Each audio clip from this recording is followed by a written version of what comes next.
एक नगर में बुद्ध अपना उपदेश दे रहे थे। बुद्ध मोह और बंधन के विषय पर बात कर रहे थे। अंत में बुद्ध ने कहा, मनुष्य का दुख का सबसे बड़ा कारण है मनुष्य का स्वयं को किसी से बांधना। जहाँ भी मोह होगा वहाँ बंधन होगा, वहाँ दुख स्वयं ही उत्पन्न हो जाता है। अतः मनुष्य अपने बंधनों को जान और उनसे बाहर निकल। बुद्ध अपना प्रवचन समाप्त कर आश्रम वापस लौट आए। अगले ही दिन बुद्ध के पास एक व्यक्ति आया और उस व्यक्ति ने बोला, हे बुद्ध, मैंने कल आपका प्रवचन सुना था। आपके प्रवचन सिर्फ मेरे लिए ही था। मैं समझ गया जो आप बताना चाहते थे। मैं अपने सभी बंधनों को तोड़कर आपके पास आया हूँ। मैंने सभी मोह माया को त्याग दिया है। आप मुझे अपने संग में सम्मिलित कर ले। अब सिर्फ मेरा एक ही लक्ष्य है, वह यह सत्य को पाना। बुद्ध मुस्कुराते हुए बोले, तुमने कौन कौन से बंधन तोड़े और किसका मोह त्याग दिया है? वह व्यक्ति बोला, बुद्ध, मेरे घर पर मेरे माता पिता और मेरी पत्नी है। एक छोटा बच्चा भी है। मेरी पत्नी बहुत बीमार रहती है। मेरे जीवन में बहुत ही दुख था जब तक कि मैंने आपका प्रवचन नहीं सुना था। अब मैं जान गया कि मेरे माता पिता और मेरे बच्चे से मेरी पत्नी से मेरा बंधन ही मेरे दुख का कारण है। अपनी पत्नी की बीमारी में उसकी कराहती आवाज़ सुनकर मुझे बहुत दुख होता था। कभी कभी मैं ऐसा सोचता था कि वह मर जाए तो उसका दुख कुछ कम हो जाए। कभी कभी मुझे अपना जीवन बहुत ही बेकार लगता था और तब मैंने आपका प्रवचन सुना और मैं जान गया कि यह मोह माया ही दुख के कारण है और अगर मैं इसमें पड़ा रहूँगा तो जीवन के सत्य को कभी भी नहीं जान पाऊँगा। इसलिए मैंने अपने घर को छोड़ दिया है। अपनी पत्नी, बच्चे और माता पिता को छोड़ आया हूँ। अब सत्य की खोज में अपने जीवन को समर्पित करना चाहता हूँ। बुद्ध बोले, क्या तुम सभी बंधनों से स्वतंत्र हो गए हो? क्या कोई बंधन तुम्हारे पीछे तो नहीं रह गया? व्यक्ति ने बोला, नहीं, अब कुछ पीछे नहीं। अब मैं केवल सिर्फ आगे ही जाना चाहता हूँ। पीछे किसी भी तरह का बंधन अब मुझे नहीं रोक सकता। बुद्ध ने कहा, एक बार फिर से दोबारा सोच लो और विचारो और देखो, कोई पुराना बंधन तो नहीं जो तुम्हें रोक लेगा? व्यक्ति ने कहा, नहीं बुद्ध, मैं अपने पुराने जीवन काल में अब कभी नहीं लौटने वाला। मैंने अपने पूरे परिवार का त्याग कर दिया तो कर दिया। अब मैं उन्हें कभी याद नहीं रखूंगा। बुद्ध मुस्कुराए और बोले, ठीक है, आज तुम यहाँ रुकना, कल मैं तुम्हें बताऊंगा कि तुम्हें क्या करना है। वह व्यक्ति बहुत प्रसन्न हुआ और आश्रम में रुक गया। दिन भर वह व्यक्ति आश्रम में होने वाले गतिविधियों को देखता रहा और बहुत खुश हुआ कि वह एक ऐसे महान कार्य का हिस्सा बनने जा रहा है जिसे स्वयं बुद्ध संचालित कर रहे हैं। वह रात भर सोचता रहा कि अब तक वह अपना जीवन बर्बाद ही कर रहा था। बुद्ध की कृपा से अब उसने अपने जीवन का सही उद्देश्य मिल गया। अब उसे अपने जीवन का सही उद्देश्य मिल गया है। अगले दिन सुबह वह बुद्ध के सामने उपस्थित हुआ और उसने कहा, मेरे लिए क्या आज्ञा है बुद्ध? बुद्ध ने कहा, तुम्हें पूर्व की ओर जाना है। वहाँ एक गांव में तुम्हें साधिका मिलेगी। वह ज्ञानी स्त्री है। जो वह तुम्हें दे उसे लेकर तुम वापस आ जाना। वह व्यक्ति बुद्ध की आज्ञा लेकर पूर्व की ओर चल पड़ा। धूप काफी तेज थी। वह पसीने में भीग कर तरबतर हो गया। वह सोचने लगा कि यदि घर पर होता तो अभी वह घर पर ही आराम कर रहा होता। उसे भूख लगने लगी और उसे लगा कि अगर वह घर पर होता तो कुछ अच्छा खाने के लिए बना होता। मुझे नहीं पता कि क्यों बुद्ध ने मुझे इतनी दूर भेजा है। चलते चलते वह साधिका के घर पहुंची गया। उसने दरवाजा खटखटाया। साधिका ने दरवाजा खोला। वह व्यक्ति साधिका को देखता ही रह गया। वह बहुत खूबसूरत स्त्री थी। उसके चेहरे पर एक अलग ही तेज था। साधिका बोली, आप अंदर आ जाएं। मुझे पता है कि आपको बुद्ध ने भेजा है। यह एक लंबी यात्रा थी। आपको भूख लगी होगी।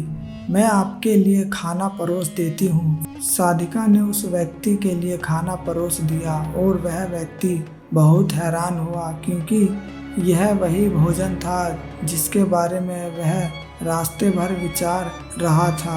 उसने भोजन किया। भोजन करते समय उस व्यक्ति का ध्यान साधिका के पैरों पर पड़ी। उसके पैर बहुत ही कोमल और सुंदर थे।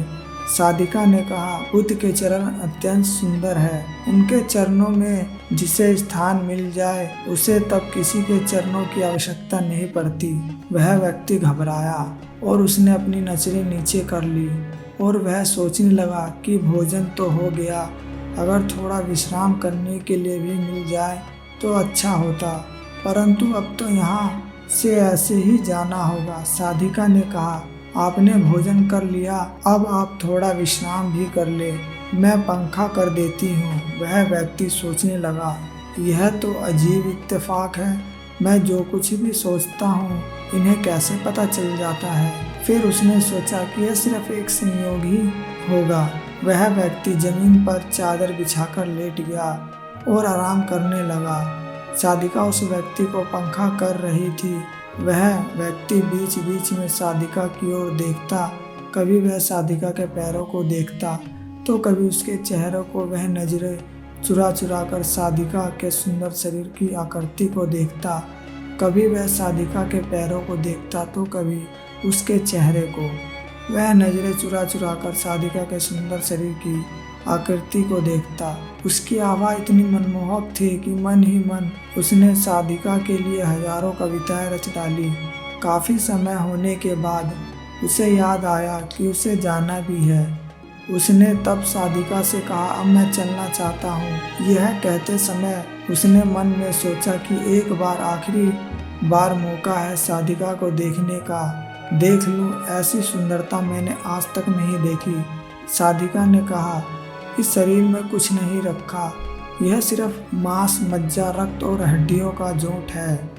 वह व्यक्ति घबराया और कहा, क्या आप कोई अंतर्यामी है? मन की आवाज़ सुन लेती है। साधिका बोली, नहीं, मैं कोई अंतर्यामी नहीं।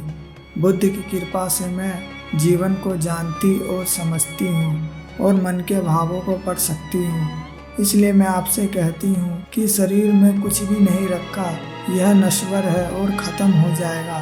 वह व्यक्ति बहुत लज्जित हुआ और शर्मिंदा हुआ और वह सोचने लगा कि जिस स्त्री ने मेरा इतना सम्मान आदर किया और मैंने उसके साथ क्या किया, वह यह पहले से ही जानती थी कि मेरे मन में क्या चल रहा है। उसके बाद भी उसने मेरा सम्मान किया।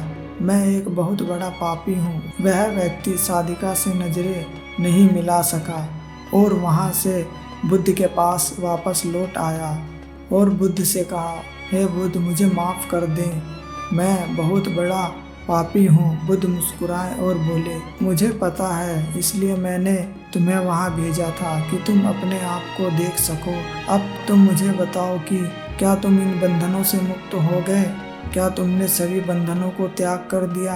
वह व्यक्ति बोला, हे बुद्ध, मैं तो आपके कहे अनुसार ही बंधन और मोह का त्याग कर दिया था। मेरा मोह और बंधन मेरे परिवार से ही था। जब मैंने परिवार को त्याग दिया तो ना मोह बचा और ना ही बंधन रहा।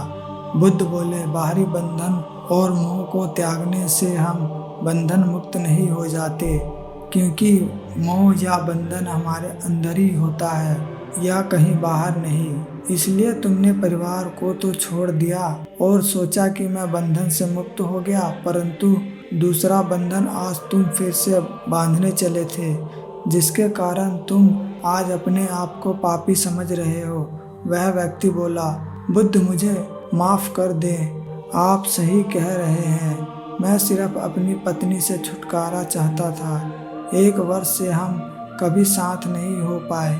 वह बहुत बीमार रहती है, मैं कुछ ज़्यादा कमाता भी नहीं हूँ। इस कारण मैं अपने बच्चों और माता पिता की जिम्मेदारी नहीं उठाना चाहता था, इसलिए मैं अपनी जिम्मेदारियों से भाग रहा था। और जब मैंने आपका उपदेश से सुना तो मैंने सोचा कि परिवार को त्यागने से सत्य की प्राप्ति होगी। परिवार ही सबसे बड़ा रुकावट है, पर यह गलत था। अब मुझे समझ आ गया कि सत्य की प्राप्ति में सबसे बड़ा बाधा मेरा परिवार नहीं बल्कि मैं स्वयं हूँ। बुद्ध ने कहा, मैं जो कुछ भी कहता हूँ वह सभी लोग जो मेरी बात सुनते हैं मेरी बातों को केवल अपने स्वार्थ अनुसार ही समझते हैं। जहाँ उनका स्वार्थ नहीं वहाँ वे उन बातों को नकार देते हैं। मोह, माया, इच्छा, वासना, कामना, क्रोध, इन सब चीज़ों को लोग बाहर की तरफ ही खोजते रहते हैं।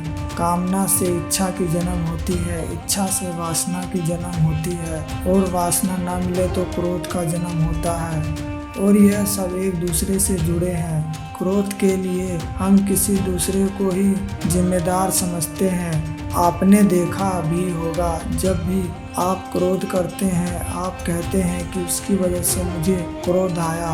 आप यह भी नहीं कहेंगे कि मेरे स्वयं के कारण मुझ में क्रोध उत्पन्न हो रहा है, जबकि क्रोध का मूल कारण आप में ही है।